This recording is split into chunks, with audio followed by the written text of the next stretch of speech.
सभी स्टूडेंट्स का Bansal maths class में स्वागत है। हम लोग टॉपिक लेके चल रहे थे मैट्रिक्स का।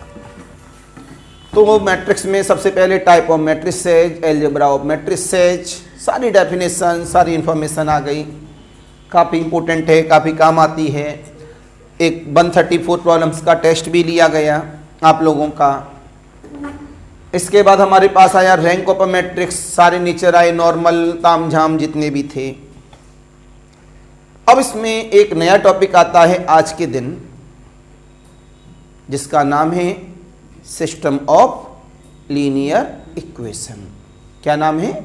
System of linear equation.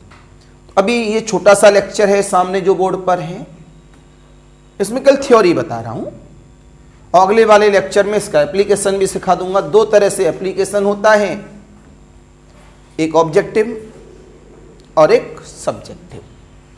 अगर आप ऑब्जेक्टिव देखेंगे तो मैक्सिमम 4-5 सेकंड में हो जाएगा, और सब्जेक्टिव में तो आपको लिखना ही पड़ता है। लेकिन आपको एक बात हमेशा कहता हूं मैं, बिना सब्जेक्टिव के ऑब्जेक्टिव नहीं हो सकते जब पेपर मूवमेंट करता है।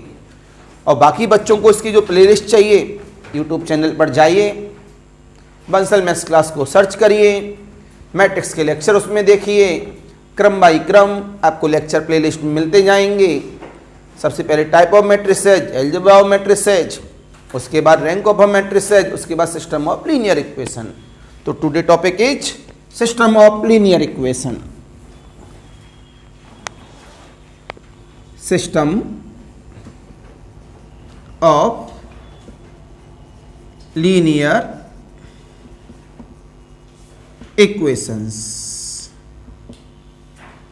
एक बढ़िया सा हेडिंग सारे बच्चे दे दीजिए यहां पर, system of linear equation. 15 minute की थ्योरी है हमारे पास, ये बताने के लिए सिस्टम ऑफ लीनियर इक्वेशन में क्या मतलब है और क्या मतलब नहीं है। आइएगा, कंसीडर, हम लोग यहां से कंसीडर कर रहे हैं, consider the system of linear equations की बात की जा रही है। लीनियर इक्वेशन आप समझते ही हैं, वेरिएबल की पावर क्या रहनी चाहिए? 1। System of small m linear equations with small n unknowns. जो वेरिएबल्स होते हैं x1, x2, x3, इनको क्या कहते हैं हम लोग? अननोन्स कहते हैं। इन्हीं को तो निकालते हैं variables x1, x2 and so on the xn each. सामने जब हमने इसको देखा, ये ओरिजिनल नॉलेज है, नो डाउट। अगर मैं इस टॉपिक को समाप्त करूं तो 2 घंटा लग जाता है पूरे टॉपिक को समाप्त करने में। अरे ठीक है भैया, खुश रहो, खूब नाम रोशन करो, लेकिन ना के आया करो। हमको आज तक मेरी चीज समझ में नहीं आई, सच्ची बताएं, कि जगने के बाद पहला काम ही क्या होता है? उठो, पानी पियो, जल्दी से फ्रेश होने जाओ, पेस्ट करो और जल्दी से नहा लो। अगर नींद भी आ रही है आपको दोबारा, तो नहा के सो जाओ, नहा के सो जाओ। ये एक पहला पॉइंट हमारे यहाँ का एक तरीका है, बचपन से हमने देखा। घर पे भी जब मम्मा साथ में थी, अब तो मम्मा आगरा, हम लोग यहाँ हैं, सुबह सुबह उठाया, भाई उठो, भाई देर हो रही है, सब बिस्तर वगैरह सही करो, जल्दी उठो, पेस्ट करो, फ्रेश होने जाओ। Daily routine. पेट दर्द करे न करे, लेकिन बाथरूम में जाना जरूर है, रूल था भाई। और वो क्या बन गया? एक रेगुलर रूटीन। पेस्ट करना ही है। बहुत सारे लोग बेड टी लेते हैं यार, सब रात भर की गंदगी समूह के अंदर, पेट के अंदर, क्या मतलब? उस मतलब नहा लो, पूजा करते हो तो पूजा कर लो। हमारे यहाँ कोई प्रेशर थोड़ी, पूजा करो पूजा करो, आपके मन के ऊपर डिपेंड है। लेकिन घर में पूजा पाठ होता रहता है, पापा करते हैं, हम लोग सीख गए, हम करते हैं, हमारे बच्चे सीख गए। घर में चोरी होती हो, बच्चे चोरी सीख जाएंगे। उल्टा सीधा बोला जाता हो, बच्चे उल्टा सीधा सीख जाएंगे। तो ये सब चीजें डिपेंड करती हैं। तो हमने ये बनाया। अब इक्वेशन बनाते हैं, इधर देखो, पहले A11 x1, A12 x2 and so on the A1n xn। सामने हमने लिखा है मेकअप देख लेना, कितने वेरिएबल हैं x1 से xn। बेटा कितनी इक्वेशन है सामने बोर्ड पर? एक। कितनी इक्वेशन है मेरे पास? एक। ये इक्वेशन जो दिख रही है, बड़े ध्यान से सीखिएगा, ये जो इक्वेशन दिखती है, इक्वेशंस का मतलब होता है रोज, और जो वेरिएबल दिखता है,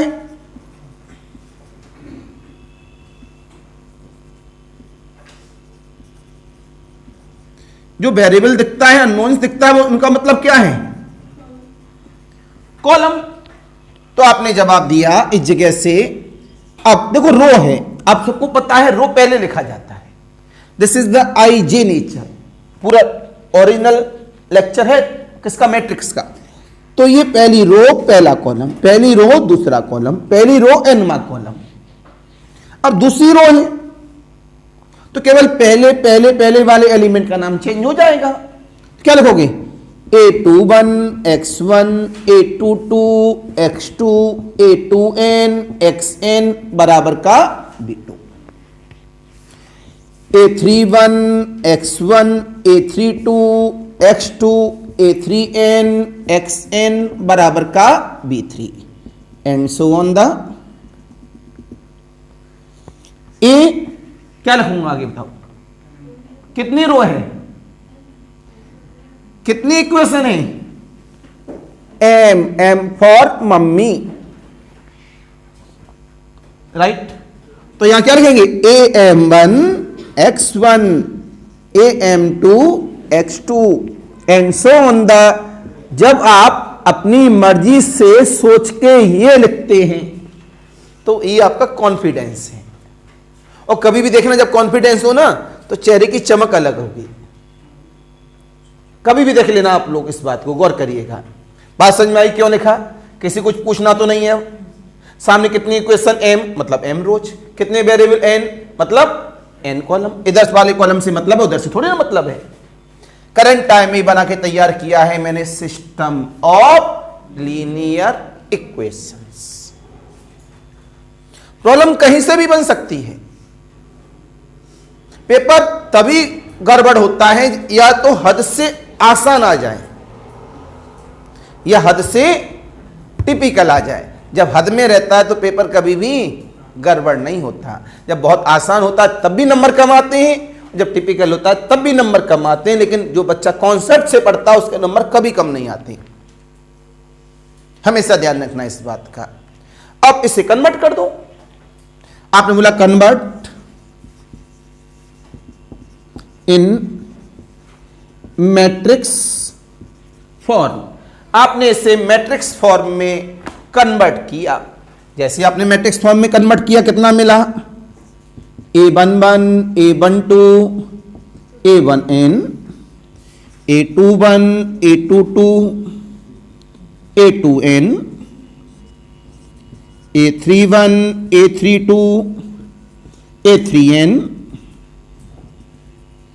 तो ये सबसे पहले क्या लिखेगा बेटा? Coefficient AM1 AM2 AMn।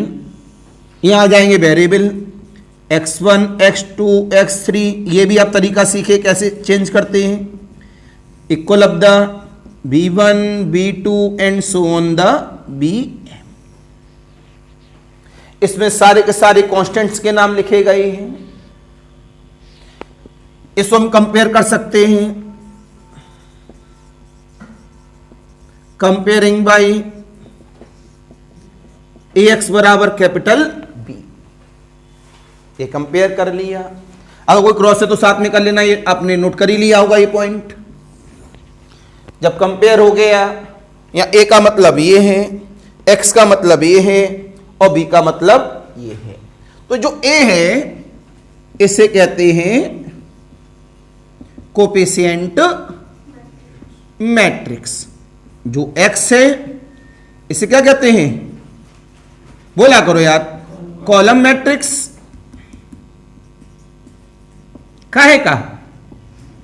Of variables का, जो यहां पर कैपिटल बी है। कैपिटल बी को हम लोग क्या बोलेंगे इस जगह पर? यार बोला करो, एक ही कॉलम है तो कॉलम मैट्रिक्स काहे का?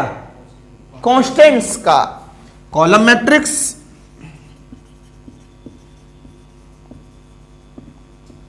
Of constant, right? Any confusion, any doubt? बोला करो भैया। सभी की बात समझ में आ गई? तो मैंने ये सिस्टम ऑफ लीनियर इक्वेशन बताया, तो this is called system of linear equations. ये आपने यहां से बताया। Now system of linear equation is ax बराबर b। आपने बोला इफ b बराबर 0, डार्क 0 भैया मैट्रिक्स का नाम है, then it is homogeneous system of linear equation. ध्यान से देखना इस बात को। मैंने बोला if B is not dark 0 है, लिख देना लास्ट में कि this is the 0 matrix, then it is non homogeneous system of linear equation. समझे नहीं समझे? तो आपने यहां समझा कि सिस्टम ऑफ लीनियर इक्वेशन में what is the meaning of the homogeneous और what is the meaning of the non homogeneous. अगर पूरे सिस्टम को जब कन्वर्ट करते हैं मैट्रिक्स के अंदर और हमारा जो कैपिटल V है अगर वो फुल्ली 0 हो गया तो वो कौन है? होमोजीनियस। अगर फुल्ली 0 नहीं हुआ तो वो कौन है? Non homogeneous. सभी की बात समझ में आ गई? अब हमको ये जानना है ये जो होमोजीनियस है या नॉन होमोजीनियस है, जो भी है, ये जो सिस्टम बनता है इसमें जो एक कोफिशिएंट मैट्रिक्स बनती है जिसमें सारे कांस्टेंट दिखेंगे, ये स्क्वायर होती है या कुछ भी हो सकती है? ये क्या है? m और n। ये दोनों मैंने बराबर तो नहीं बोले। जब ये दोनों बराबर नहीं बोले तो जवाब आना चाहिए कि ये जो कोफिशिएंट मैट्रिक्स बन रही है ये वाली, ये मे और मे नॉट बी स्क्वायर है। हो सकता है इसका ऑर्डर 2x3 हो सकता है इसका ऑर्डर 3x3 हो। नहीं समझे? इस लेक्चर को आगे अगर समझना है तो मेरे आगे वाले लेक्चर्स के लिए प्लीज पहले इस वाले लेक्चर में आप क्या करें? लाइक करें, कमेंट करें और सब्सक्राइब जरूर करते रहें। अगर नहीं किया है तो जैसे लेक्चर आगे वाला आपको मिल जाए। अभी आपको फ्री में मिल सकता है आगे वाले लेक्चर, लेकिन धीमे धीमे आपको पेड वर्जन पे ही मिलेंगे। अगर आपको सारे लेक्चर्स देखने हैं किसी भी क्लास के तो आज के लिए नमस्कार।